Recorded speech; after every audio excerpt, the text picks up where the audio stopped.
दोस्तों, बहुत से ऐसे कैंडिडेट होते हैं जो बहुत इंटेलिजेंट होते हैं, जिनकी वाक कला बहुत अच्छी है, जिनकी अभिव्यक्ति बहुत अच्छी है, ठीक है, ज्ञान स्तर पे भी कोई कमी नहीं है। लेकिन बहुत बार ऐसी परिस्थितियां बन जाती हैं जिनकी वजह से उनका इंटरव्यू बिगड़ जाता है। मैं आपको एक उदाहरण दे करके बताऊंगा कैसे। ठीक, एक बार एक कैंडिडेट का आरएस के लिए इंटरव्यू कॉल होता है। वो गवर्नमेंट जॉब में है, ऑलरेडी तहसीलदार लगे हुए हैं और आरएस प्रॉपर के लिए वापस वो इंटरव्यू देने के लिए जाते हैं। और इंटरव्यू बोर्ड बातों ही बातों में उनसे पूछते हैं कि अब आप तहसीलदार हो, तहसीलदार में तो बहुत ज़्यादा कमाई होती है। ठीक, तो वो कह देते हैं मुझे पता नहीं। ठीक है, ध्यान से सुनना आप। वो कह देते हैं मुझे पता नहीं। फिर उनको कहते हैं पता नहीं है या आप लेते नहीं। तो वो कैंडिडेट कहता है कि साहब मैं पैसे नहीं लेता। ठीक, तो फिर बातों ही बातों में वो कहते हैं क्यों नहीं लेते हो।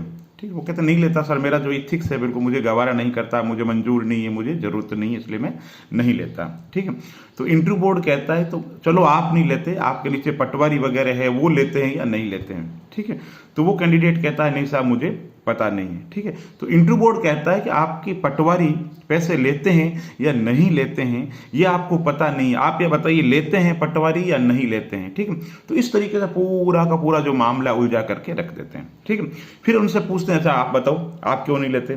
तो कैंडिडेट को बहुत गुस्सा आ जाता है और यहाँ कैंडिडेट की गलती, आप बात ध्यान से सुनना। वो कहता है साहब मुझे पैसों की जरूरत नहीं है। तो एक इंटरव्यू बोर्ड का मेंबर पूछता है पैसों की जरूरत क्यों नहीं है।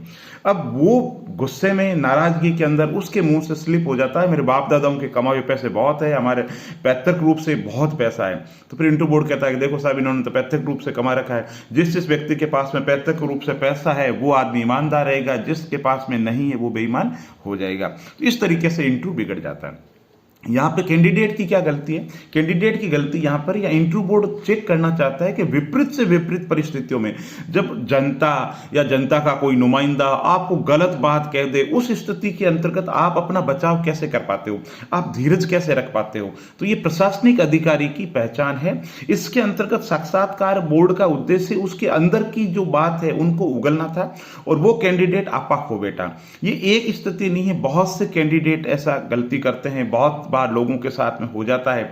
जब आप अपनी मनोस्थितियों को नियंत्रित नहीं कर पाते हो, आप समझ नहीं पाते हो कि इंटरव्यू बोर्ड में मुझे क्यों परेशान कर रहा है। दोस्तों, वो परेशान करना नहीं होता है। इंटरव्यू बोर्ड देखता है कि आपका धीरज कितना है, आप विपरीत परिस्थितियों के अंतर्गत कैसे रह पाते हो। बहुत बार ऐसा होता है इंटरव्यू बोर्ड बहुत लिबरल रहता है, कुछ भी ऐसे परेशानी वाले सवाल नहीं पूछते, लेकिन नंबर जो है वो बिल्कुल नहीं आते। कभी होता है इंटरव्यू बोर्ड यूं पींच करके बिल्कुल जैसे कहते हैं नींबू निचोड़ देता है, लेकिन अंक बहुत अच्छे आते हैं। तो इस आधार पर कभी भी इंटरव्यू बोर्ड जब आपसे सवाल करे, आपको उलझाने की कोशिश करे, तो आप ये ना सोचे तो इंटरव्यू बोर्ड जानना चाहता है कि देश की व्यवस्था, राजनीतिक व्यवस्था, देश के प्रशासन, समाज व्यवस्था, राजनीतिक व्यवस्था, आर्थिक व्यवस्था, उन चीजों पे आपके विचार क्या है, आप उस चीज पे कैसा नजरिया रखते हैं। और एक प्रशासनिक अधिकारी के अंतर्गत जो गुण होते हैं वो गुण आप में वास्तव में है या आप सिर्फ कहने के लिए कह रहे हैं। तो वो जो आपको गुस्सा दिलाते हैं, आपको नाराज करने की कोशिश करते हैं, आपको प्रोवोक करते हैं, आपकी जो बात का खंडन करते हैं, तो उसका मतलब ये नहीं है आपसे कोई उनकी व्यक्तिगत रंजिश है या आपको कैंडिडेट के रूप में वो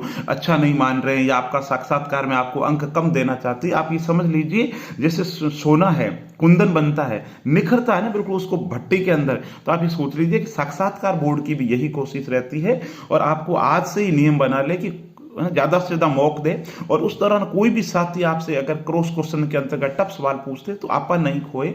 और सबसे बड़ी है कि अगर आपने सामने वाले की बात ध्यान से सुन ली, ध्यान से समझ ली और ध्यान पूर्वक शांत चित्त के अंतर्गत आपने बात को सुन लिया तो आपके कहीं कोई दिक्कत नहीं है।